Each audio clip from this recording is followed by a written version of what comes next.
Welcome to Extraterrestrial Reality, at least for now. Because at some point in the future, it could turn out that we discover that the true origin of the strange craft and weird alien beings an untold number of people have encountered throughout the decades is not what many of us believe it is. Many people who have studied the phenomenon and many who have experienced it firsthand, who right now attribute all of it to travelers from distant worlds, might someday learn that aliens have nothing to do with any of it.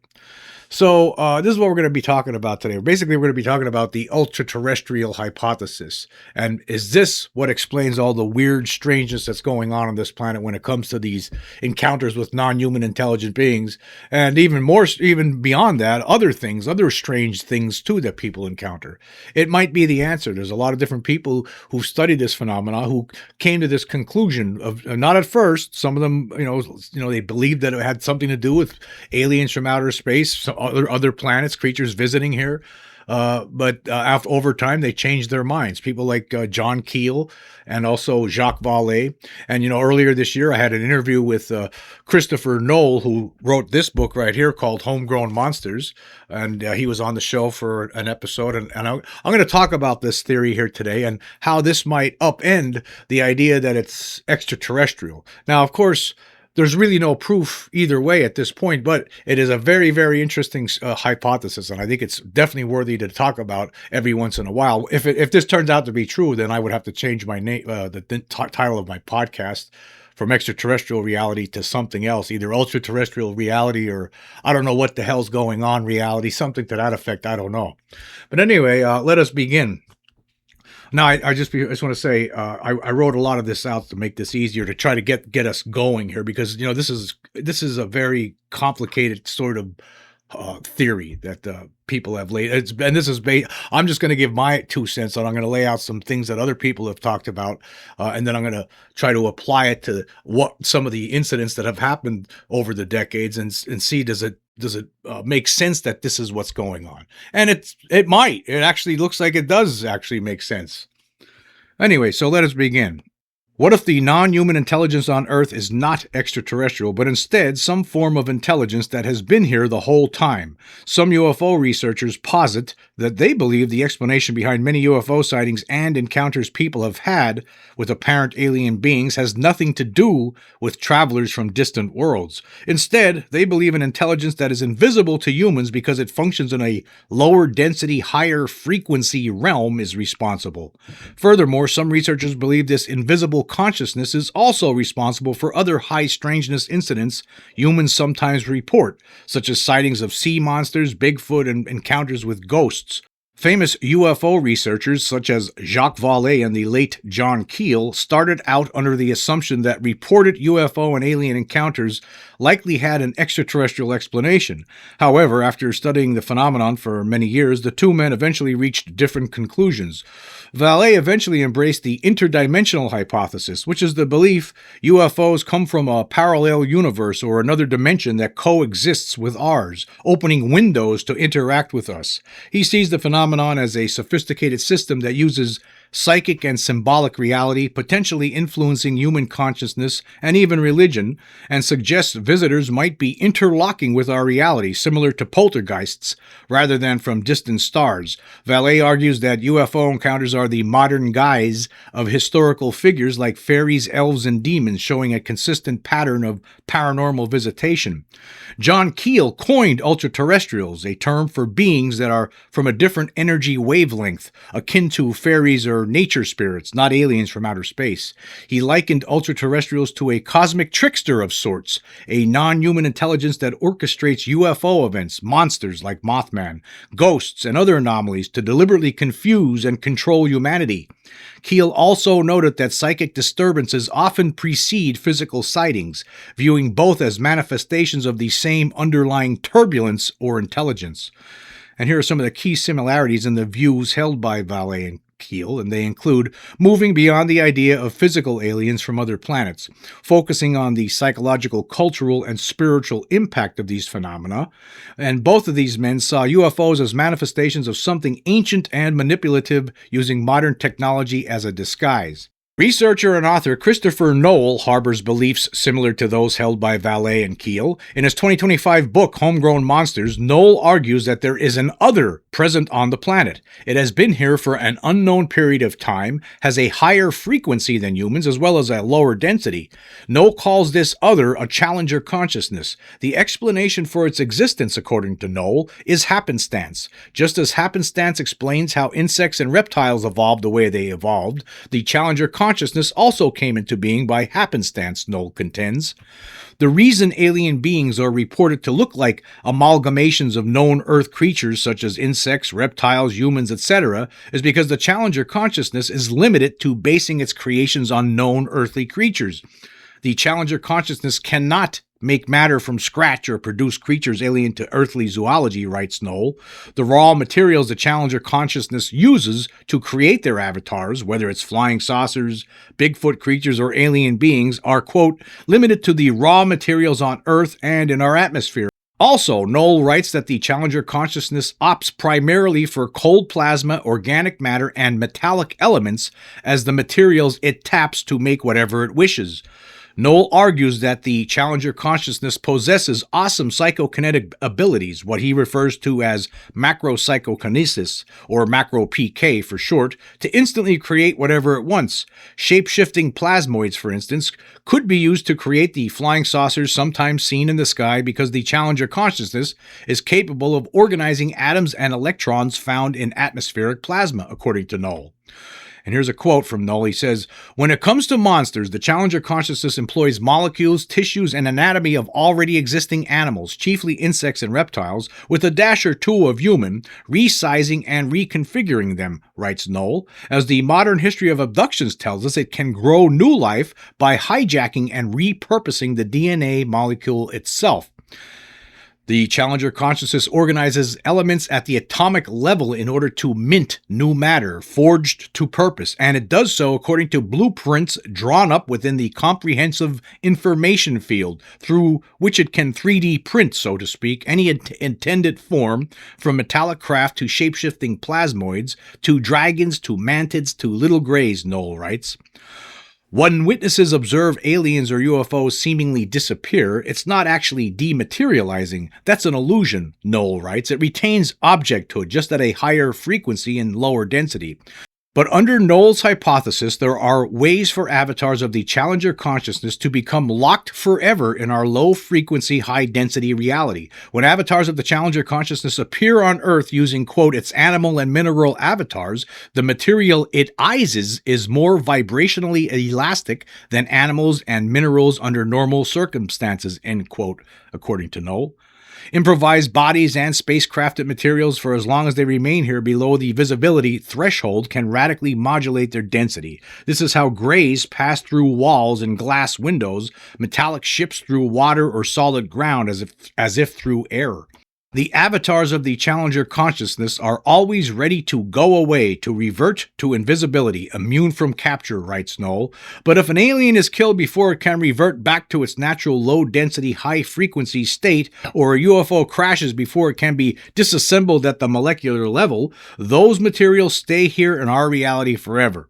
When raw materials become entirely devoid of consciousness, they're in what I call density lock and are of no further value to the overarching cause, writes Noel. Everything's disposable when you can always make new. So the bottom line here is that there's some sort of an unseen consciousness that's evolved on this planet alongside everything else, except we just can't see it. And according to Noel, he thinks the reason that it tries to interact with us is because it wants to be like us. It wants to know what it's like to be born, what it's like to die, but it really can't. It's going to exist forever in this realm. I mean, it could create its own hybrid race if it wants to, but they will be just, empty containers, right? And this unseen consciousness will still continue to move on, while we humans and everything else on this world, right, we're born and then we die. This consciousness is incapable of doing that. That's Noel's hypothesis. That's what he believes. Now, I don't really know, but I guess the bottom line is this, is that what these people are saying, Valet and Keel and Knoll and others, right, is that there's some sort of force here with us that we can't see. It's much lower density, a higher frequency, but it has the ability to manipulate matter into whatever it wants to make. It could make what we think is spacecraft flying around. It could make alien creatures, right? That's why one of the reasons why they look like insects or reptiles is because they're based on things that are here. I mean, maybe one of the reasons for the animal mutilations under this hypothesis is because maybe they use some of those raw materials that they take from those animals, and maybe they're using that, taking those materials and changing it into whatever they want, like physical kind of creatures, the aliens themselves. Maybe that's the purpose behind it. Maybe they're not feeding off the blood of animals. Maybe they're using it for their to create the avatars, the living avatars that they somehow pop into this reality to interfere with us.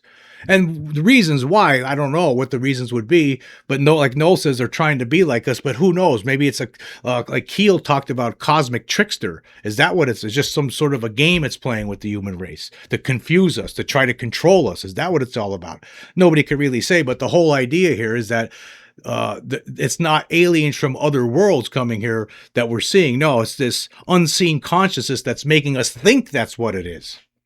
And actually, when you think about this, it explains, it puts a different perspective on some of the things that we talk about in this field. For instance, like the cover-up. This completely changes the dynamic of the cover-up if that's what the solution is. If it's some sort of unseen consciousness responsible for these alien encounters, not just alien encounters, sightings of the Loch Ness Monster, Bigfoot, ghosts, all that stuff. All of it could have some connection to this. Right, that's what it might be. I mean, think about the cover-up, though. Let's say, something crashes in Roswell in 1947, and they're trying to figure it out. Of course, they're going to keep it secret, right? They're going to try to reverse engineer it in secret. At some point over the years, it probably, if this theory is correct, then I'm thinking that maybe there were scientists within the government that might have reached the same kind of conclusions as these people, as Keel, Valet, Knoll, right? Maybe that's what happened. And that's why maybe in the 1960s, they wanted to get out of this business of chasing UFOs, the Air Force. Maybe that's what it was. But they never revealed that it's extraterrestrials. They keep stating that it's not extraterrestrials, right? That's what they say. And maybe they know that it's not. And they know that it's some unseen consciousness that we have absolutely no control over whatsoever. And it'd probably be difficult to even try to understand exactly what it is or how it came to be precisely. And what its goal is the goal what from something like what Knoll talks about? Maybe that's the reason why they wanted to get out of this chasing UFOs back in the 60s, and then you had the Condon Committee report, and then Project Blue Book was closed. Maybe that's the reason for this. But then you have to wonder, okay, then why is there now a group of people out there trying to push for disclosure, right, of this? Well, of course, the government would have recovered craft, right? Because these craft, if they, according to the hypothesis put forward by Knoll, the craft would be stuck in density lock. If something crashes, or if an alien dies, or if an alien's even dying, the spirit that's from the Challenger consciousness that inhabits these items, that animates them, leaves, and what we're left is just the hull, the husk, right, of what they create. Just like when we die, if there's a lot of people believe that we have a soul, and when we die, that soul moves on. There could be the same kind of thing with this, right? That's what might be happening, and they're trying to reverse engineer craft that maybe it's just props. Maybe there is nothing to reverse engineer; they're just props, right? And that's all it is. And maybe the alien creatures that they think they discovered, that they thought were alien creatures, were, oh my God, this is something that is from here. It's put together by this consciousness, this unseen consciousness with this cosmic trickster, right? And it's not from another planet; it's from here. Maybe they realized that and they decided, okay, we need to get out of this business and we just need to shut up about it. We have absolutely no proof of extraterrestrials. But how do you tell the public this? How do you say, well, guess what? It's not, we found out it's not aliens. It's some unseen consciousness that could do whatever it wants, and we don't understand it whatsoever. I mean, how do you explain something like that to the public if that's what is the answer? And it could be. And then the reasons to still keep this like a mystery and not talk about it would be to psych out other countries, perhaps. Maybe different countries are psyching each other out, thinking that some of them might have actually recovered alien craft and they are trying to reverse engineer it. But no, that's not what they're doing. No, they recovered craft that was manufactured by this Challenger consciousness, and then that ended up crashing for whatever reason. And there's really nothing to reverse engineer. You'll never figure it out. It's not technological, maybe, perhaps, right? But then the reason for the cover up, though, starts to really get different, because now you have to think that, well, then if people in the government know this, or say the control group knows this, maybe the reason for the cover up is just, you're bluffing. And not only that, you're tricking the public, perhaps, for something to come down the road. You could later say, yeah, it is aliens from other worlds. Here's the stuff we recovered, and we don't know. Maybe we're going to get attacked. Maybe we do need more money. Maybe that's what it's all about, too. It changes the entire dynamic of the cover-up, if that's the solution, right? But it also changes a lot of other things. Like, you think about all the encounters people have had with Bigfoot over the years, like so many different sightings of Bigfoot, but it's still elusive. You might find hairs here and there. You'll find footprints, but we don't have the actual Bigfoot yet.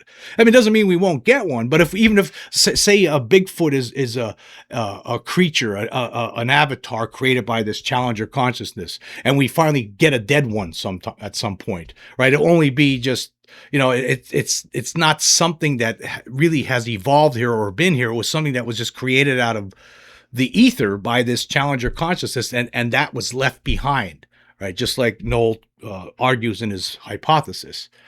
And it was just like with everything else. There's a story in this book here from Stan Gordon this book here is called Creepy Cryptids. And there was a story from 2014 from Indiana County, Pennsylvania, where there was a woman had contacted Stan Gordon to tell him this story. And what happened was she was doing some yard work and with a friend, a male friend. They were doing some yard work around this house in this rural area.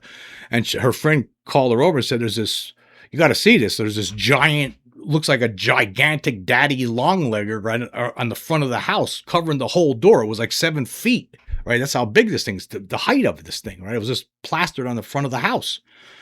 And so they talked about it, and they're wondering, what are we going to do with this, right?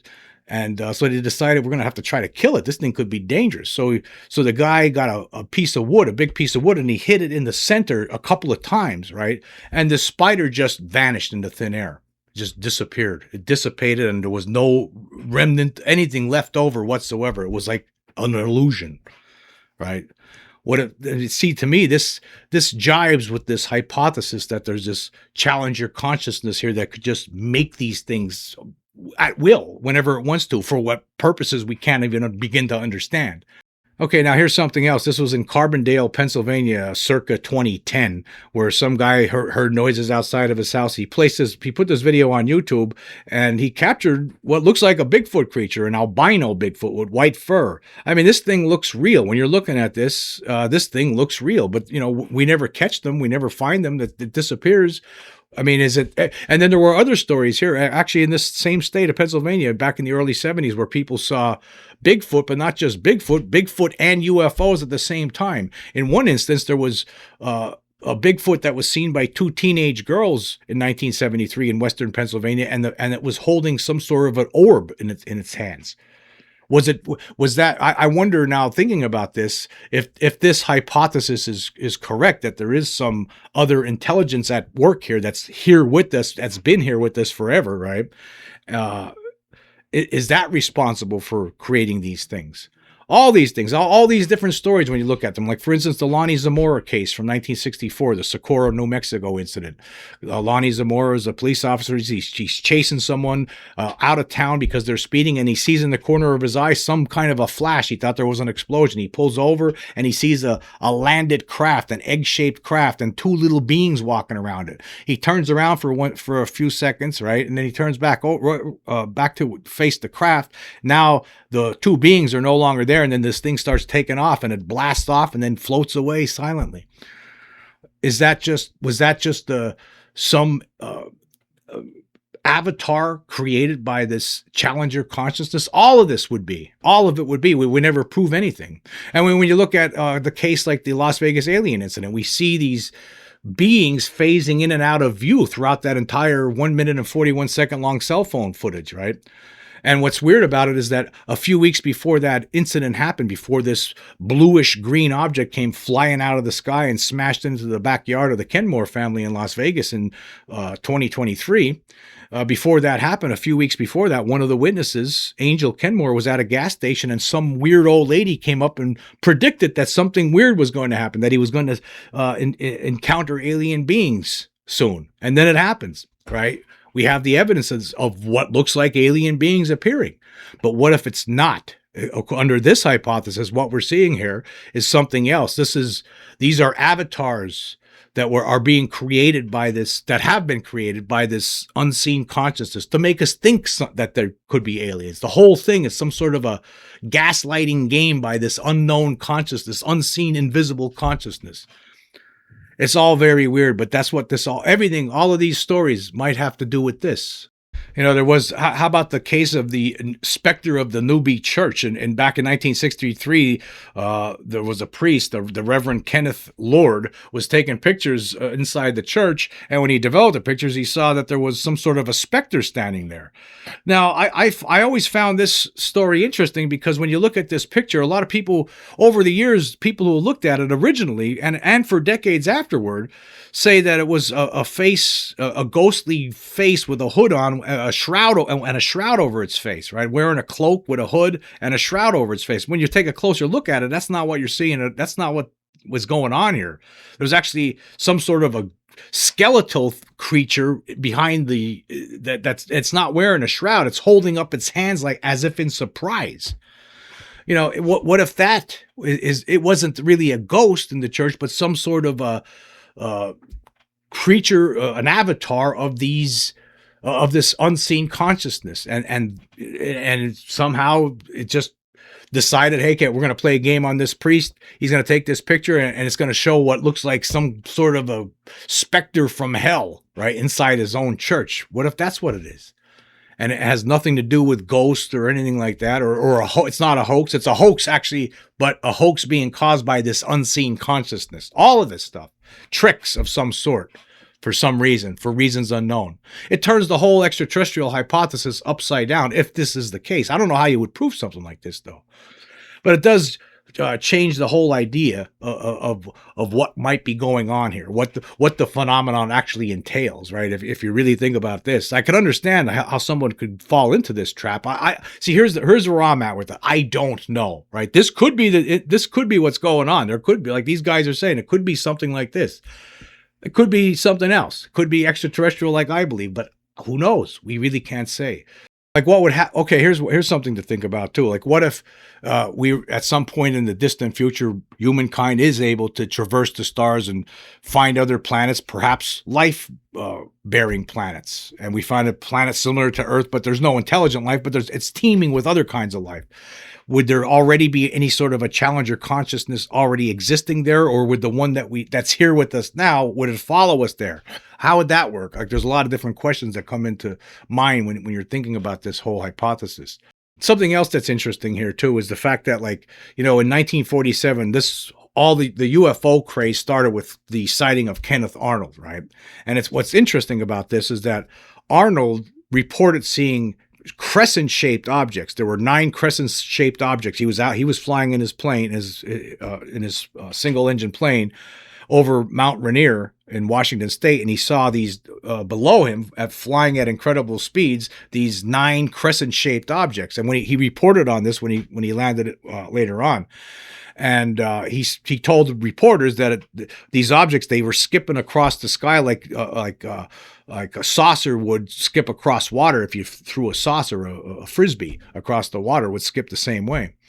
And so that's when flying saucers, that term was coined because of what Kenneth Arnold stated. A reporter took that, even though the objects he said he saw were crescent shaped. But then after that, all the objects that people were seeing were, for the most part, I mean, there's all various shapes, but most people were reporting flying saucer-shaped objects. Like they weren't the crescent-shaped objects that Kenneth Arnold had reported. No, they were saucer shaped. Now, it turns out that there were other cases before Kenneth Arnold that cropped up over the years where people said they saw flying saucers. But I find it interesting that he saw different shaped objects. They weren't saucer shaped, but because the population, the general population, had it in their minds that he saw flying saucers, that's what they were thinking. And so it comes to mind here that maybe this Challenger consciousness latched onto that. Okay, they think that they're seeing flying saucers. Okay, we're going to show them flying saucers.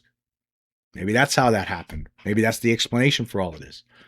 And it also, when you really think about the cover up too, it really makes it worse, I think, in a way, because that means the government does have an idea if this is the case, right? That means the government does have an idea what's going on. They know it's not extraterrestrial, but they're pretending it is, and they're saving that in their back pocket for some point down the road where they tell us, yeah, we think that we're going to have an alien invasion. Here's the proof right here. We captured some flying saucers. Here's their alien bodies right here. When really, no, these things were manufactured by this Challenger consciousness that's already here, but they got in here and they died while they were here, or crashed while they were here, and that's why they have them, right? They weren't the animating force that was in them, the spirit, the animating spirit departed when these things either died or crashed or whatever, right? And we recovered them, right? But that's all it is. It's just a remnant from this other dimension, or whatever you want to call it, or parallel universe, whatever you want to say.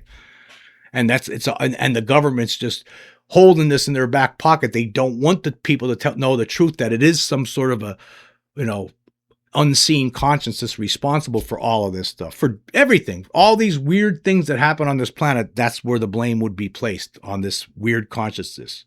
And also, if this were the case, that makes it that we don't know that it's possible that there are other beings out there. That means that we don't know. We would still be in the realm of, we're the only intelligent life in the universe as far as we know. I believe everyone thinks that there's no question that there's life throughout the universe, but we would not have that evidence then. We would not be able to say, well, these things are from other planets, because now we know they're not. They're the products of this unseen consciousness that's here with us all the time. So that means that it should put a additional hotter fire under our butts to try to search the stars, to try to reach for the stars, to try to find other planets where there might be intelligent life, right? That makes it so we might be the first ones to travel to other worlds like this. Maybe the reality is that nothing to this point has ever traveled from one planet to another. Maybe that is true under this hypothesis, right? And maybe we could end up being the first ones to finally do that. So that whole concept of other beings from other planets coming here, it's totally false under this hypothesis. Well, it wouldn't be that it's totally false. We wouldn't have any evidence for it, because then we would have the answer for all this strange phenomena going on for all these years. That would explain everything, right? No matter whatever you look at, everything could be explained using this Challenger consciousness concept. Could be, folks. I know it's mind-bending. I have trouble articulating this. That's why I wrote a lot of it out at first, just to get us going here, but it could be the case.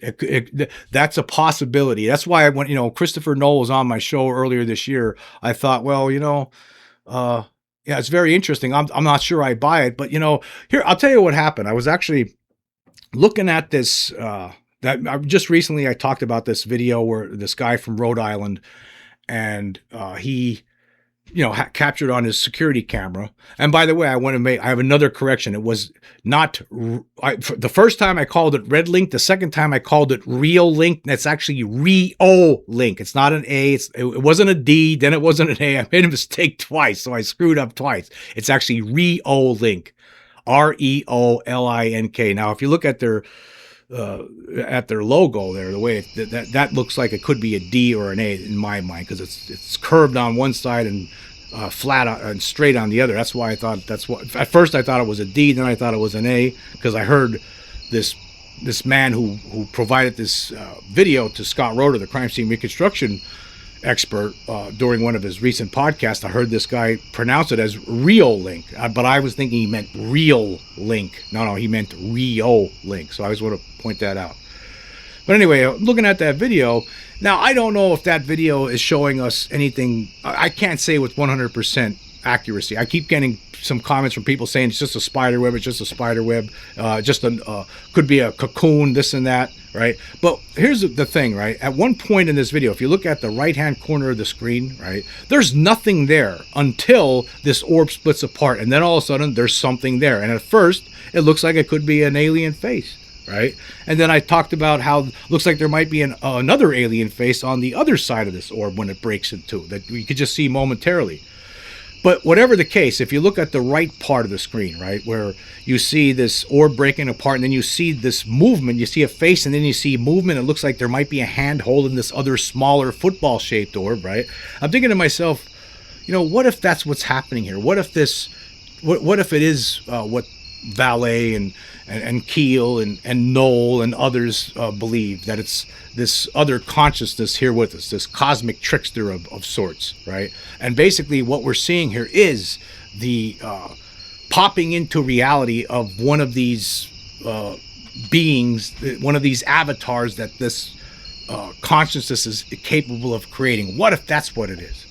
And that's what made me think of it. I don't know what it is. It could turn out to be nothing in this video. I'm not 100% on it. I just find it interesting that, you know, there's nothing there until this thing splits apart, and then you see something's there for the duration of that video. Something is there next to that little smaller football-shaped orb that had broken off from the bigger orb, right? And it looks like there's something there. What if that's we're actually seeing in this the introduction to our world of something, of some. Right now, when it first shows up, it's not dense. It's just, you know, it's not fully. It's almost somewhat invisible, but there's something there. But it's forming. This is how they come into this realm, right? It's almost the same thing as that object we see flying from the sky over Las Vegas. What if that whole thing was just this Challenger consciousness about to introduce into the world creatures that it just created from raw materials? It just instantaneously, and it all happens right in that backyard. That thing lands, it breaks apart, and that orb. It wasn't a craft; it was some sort of plasma animal material combined, and it was getting formed, flying through the sky, and then it hits into the backyard, and then suddenly there's all these beings there. And because when that thing landed, the witnesses said they heard what sounded like thousands of footsteps running off in various directions. Maybe it's not a craft. Maybe it's a product of this Challenger consciousness. Maybe that's what happened. And it goes with all these cases. You know, all these cases would involve this. That's what it would be. The Betty and Barney Hill case, you know, the Villas Boas case, all these alien abduction cases, the Pascagoula case from 1973, you know, Charles Hickson, Calvin Parker, that what they experienced was a craft that landed near them while they were fishing, night fishing, and all of a sudden these weird floating entities come out of the craft and grab them, take them in. Yeah, but it was something that they weren't beings from another world. It's just this Challenger consciousness interested in us, trying to figure us out, trying to figure out how it could become more like us. And that's what this is all about. It has nothing to do with alien creatures interested in us or trying to hybridize us. No, it's this Challenger consciousness trying to figure out how to be like us. All of it has to do with that. Perhaps. I don't know. And then sometimes they just play games. The giant spider on the side of the house, the Bigfoot in the woods, all of it. All this stuff could be the Loch Ness Monster sightings, right? Sometimes people have claimed, you know, I've seen a priest actually say, I swear to God, you know, it was a creature sticking its neck out, right? All of it could be due to this Challenger consciousness, and it could, and maybe that's what is responsible for some of these disappearances in the woods. There's a lot of really weird disappearances where somebody's there and the next second they're gone, right? Could be this Challenger consciousness taking that person, wanting to use that person for for the production of new avatars. Who knows? All of this is a hypothesis. But if it's true, then of course I would have to change the title of my show to something else. I'd have to change it to, I don't know, something different. Ultraterrestrial reality. I don't know what the hell's going on, reality. Something's here with us, but we have no idea what it is, reality. I don't know. You'd have to change it to something else. But here's the good thing. We're never going to figure this out, I don't think. We're not going to know. If that's what it is, I don't know how we would ever know for a fact. But it is possible that people with government scientists might have reached this conclusion a long time ago. right? That's possible. Maybe that's the reason the Air Force wanted to get out of chasing after UFOs, chasing UFO stories, investigating UFO reports. Maybe that's why they wanted to close Project Blue Book, because they knew it was never going to get them anything, and that all of this stuff they determined it must be something that's already here, and it's just something that's screwing with us. It's some sort of a cosmic trickster. How do we tell the public about this? We can't. They would never believe it. It's absolutely insane hypothesis, but at the same, even if you were to show the public the remnants of the craft, would that serve as enough proof to back up this potential explanation? I don't think it would. I don't know what would actually. You have to have your own experiences, and even people who have their own experiences walk away thinking it's aliens from other worlds, right? Or at least some sort of intelligence that's already been here, a physical intelligence. They don't think that it's some sort of non-physical intelligence that has the ability to create these things out of at the molecular level, at the atomic level, right here on Earth, and just make it appear and then make it disappear at will when it wants to. I bet that's a hard sell. That would really be a hard sell. I mean, it's hard to even articulate this whole concept. I mean, when you really think about all of this, right, it does explain better all these weird things that have been going on over the years. For instance, Men in Black encounters. There's been so many different weird Men in Black encounters where these strange guys show up at somebody's house after they see a UFO, and then they disappear. They act strange. All of that could be explained by this Challenger consciousness or this cosmic trickster. It's just playing games. Or, for instance, like you hear a lot of the strange stories that occurred at Skinwalker Ranch. Like when that family first moved there back in the 1990s, they had this experience with this giant wolf. They kept on shooting at it. It seemed like it was killing one of its livestock, and they tried shooting at this thing, and it just kept on moving around. It didn't die. Then it took off. It ran away, walked away. They followed its tracks, and then the tracks just ended. It just vanished. Right? Does the Challenger consciousness explain all of these kind of weird activities that we hear about? It could be, folks. It could be. Well, I just want to say again, if you're interested in this subject and this hypothesis, I highly recommend this book, Homegrown Monsters by Christopher Knoll. It's a great read. I actually read it twice already. And I also want to say this, I'll leave it with this. What if this is the situation? If this is a true phenomenon, if this is the explanation for all of this, that there's some sort of a other consciousness here, an other, right? That's what's doing all of this. The Challenger consciousness, as described as by Christopher Knoll, the cosmic trickster, as described by John Keel. If that's what's responsible, what if this is the case? What if the planet we're living on itself is actually alive itself? All of its little living elements, like us, amoeba, fish, whatever, all of it. This planet is crawling with life forms.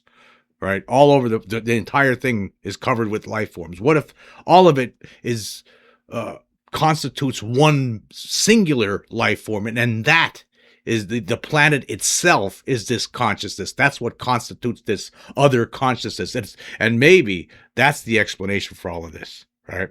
Maybe sometimes if this explains it, right, this consciousness is what sends out its little messengers sometimes too, with concerns like maybe that Ariel school incident in 1994. It was the planet sending out its little avatars, its flying saucer, its little creatures to communicate with these little kids. Hey, technology is bad. You better look out. It could cause all this destruction, right? That's what's going on. What if that's the case? It could be. Could be. Something to think about, right? Anyway, I just want to say this. I want to say thank you all for joining me. Until next time.